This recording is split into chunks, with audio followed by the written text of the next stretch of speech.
آج हम एक बहुत ही दिलचस्प मौजू पर बात करने वाले हैं। रिचर्ड रीव्स की किताब है ऑफ बॉयज़ एंड मेन। हम उसमें दिए गए डाटा और दलाइल की गहराई में जाएंगे और समझने की कोशिश करेंगे कि आज के दौर में मर्दों को किन चैलेंजेस का सामना है। तो इस पूरे तज्जिए में हम कहाँ से शुरू करेंगे और कहाँ तक जाएंगे? सबसे पहले हम एक ऐसी तब्दीली देखेंगे जो सच पूछे तो काफ़ी हैरानकुन है। फिर हम देखेंगे कि स्कूल और काम की जगह पर मर्दों को किन मुश्किलात का सामना है। इसके बाद हम वालिद का किरदार, दिमागी नशोनुमा में फ़र्क और इन सब की इंसानी कीमत पर भी बात करेंगे। और आखिर में हम आगे बढ़ने के लिए 3 मुमकिन रास्तों पर भी गौर करेंगे। तो आइए शुरू करते हैं एक ऐसी तब्दीली से जो शायद बहुत से लोगों के लिए कह लें कि एक झटका हो। पिछले सिर्फ 50 सालों में आला तालीम में जो सिनफी फ़र्क था वो मुकम्मल तौर पर उलट गया है। इसको समझने के लिए ज़रा 1972 में चलते हैं। उस वक्त अमेरिका में एक कानून पास हुआ था, टाइटल 9, जिसका मकसद तालीम में जिनसी इम्तियाज़ को ख़त्म करना था।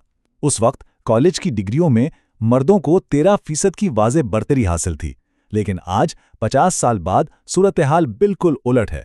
अब ये फ़र्क 15% है, लेकिन ख़वातीन के हक़ में।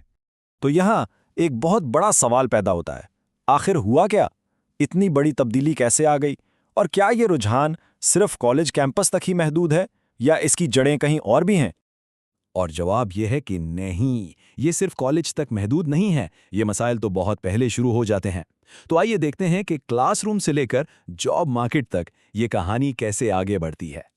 अच्छा, जब हम आदादो शुमार को देखते हैं तो पता चलता है कि ये मसला कॉलेज से बहुत पहले यानी स्कूल की सतह पर ही शुरू हो जाता है।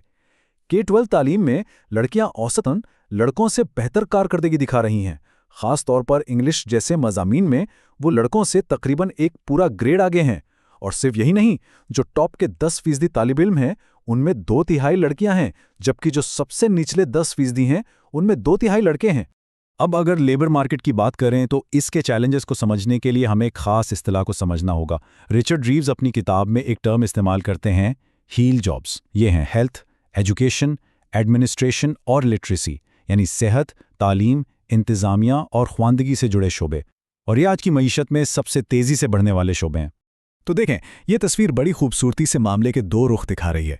एक तरफ तो हैं स्टेम जॉब्स, यानी साइंस, टेक्नोलॉजी, इंजीनियरिंग और मैथ, जिनके बारे में हम सब सुनते हैं। लेकिन दूसरी तरफ हैं हील जॉब्स, जो इतनी ही अहम हैं लेकिन उन पर इतनी बात नहीं होती। और सबसे अहम नुक्ता, सबसे अहम बात यह है कि मुस्तकबिल में क्या होने वाला है। अंदाज़ा यह है कि 2030 तक हर एक स्टेम जॉब के मुकाबले में 3 हील जॉब्स पैदा होंगी। और ये वो शोबे हैं जहां मर्दों की नुमाइंदगी पहले ही बहुत कम है। तो इसका क्या असर पड़ेगा, इसका अंदाज़ा लगाया जा सकता है। अच्छा, तो ये चैलेंजेस सिर्फ स्कूल या दफ्तर तक ही महदूद नहीं हैं। इनका असर घर तक पहुंच चुका है और ये हमारे जदीद ख़ानदान की साख्त को भी बदल रहे हैं। रीव्स एक बहुत ही तशवीशनाक आदादो शुमार की तरफ तवज्जो दिलाते हैं। अमेरिका में हर 4 में से 1 वालिद अपने बच्चों के साथ नहीं रहता। ये सिर्फ एक नंबर नहीं है, ये वालिद और बच्चों के दरमियान एक बढ़ते हुए फासले की कहानी है। और तहकीक हमें ये बताती है कि जब वालिद घर पर मौजूद नहीं होते तो इसका मनफी असर लड़कों पर लड़कियों के मुकाबले में कहीं ज़्यादा गहरा होता है। इससे एक ऐसा चक्कर शुरू हो जाता है जो नस्ल दर नस्ल मर्दों को नुकसान पहुंचाता है। तो सवाल यह है कि आखिर तालीम में ये फ़र्क नज़र क्यों आ रहा है? क्या लड़के कम काबिल हैं? रिचर्ड रीव्स का इस्तिदलाल है कि नहीं, ये काबिलियत का मामला नहीं है, ये टाइमिंग का मामला है। इसका ताल्लुक हमारे दिमाग के एक बहुत ही अहम हिस्से से है, जिसे प्री फ्रंटल कॉर्टेक्स कहते हैं। इसे दिमाग का CEO भी कहा जाता है, क्योंकि यही हिस्सा मंसूबाबंदी, तवज्जो मरकज़ करने और अपने जज्बात पर काबू पाने जैसे काम करता है। और यहाँ है मरकज़ी दलील, वो ये कि दिमाग का ये हिस्सा यानी प्री फ्रंटल कॉर्टेक्स लड़कियों में लड़कों के मुकाबले में औसतन 1 से 2 साल पहले ही पुख्ता हो जाता है। तो आप सोचें, क्या होता है जब एक ऐसा तालीमी निज़ाम जो तंजीम, डिसिप्लिन और लंबे अरसे की मंसूबाबंदी मांगता है, इसका सामना एक ऐसे दिमाग से हो जो अभी इन चीज़ों के लिए पूरी तरह तैयार ही नहीं है। नतीजा ये निकलता है कि ये निज़ाम चाहे अनजाने में ही सही लड़कों को शुरू से ही एक नुकसान में डाल देता है। अच्छा, इससे पहले कि हम हल की तरफ बढ़ें, ये समझना बहुत ज़रूरी है कि इन समाजी और माशी तब्दीलियों की असल कीमत क्या है, उसकी इंसानी कीमत क्या है। یہ جو جدوجہد ہم اسکول، کام اور خاندان میں دیکھ رہے ہیں، اس کا تعلق صحت کے کچھ بہت ہی تشویشناک نتائج سے ہے۔ ایک اصطلاح استعمال ہوتی ہے مایوسی کی اموات، جس میں خودکشی، منشیات کا زیادہ استعمال اور الکحل سے ہونے والی اموات شامل ہیں، اور مردوں میں ان اموات کی شرح خواتین کے مقابلے میں 3 گنا زیادہ ہے۔ اس کی ایک بہت گہری وجہ ان الفاظ میں ملتی ہے جو مردوں نے اپنی زندگی کے آخری لمحات میں خود کو بیان کرنے کے لیے استعمال کیے۔ ایک تحقیق میں یہ دیکھا گیا کہ سب سے زیادہ استعمال ہونے والے الفاظ تھے بیکار اور ناکارہ۔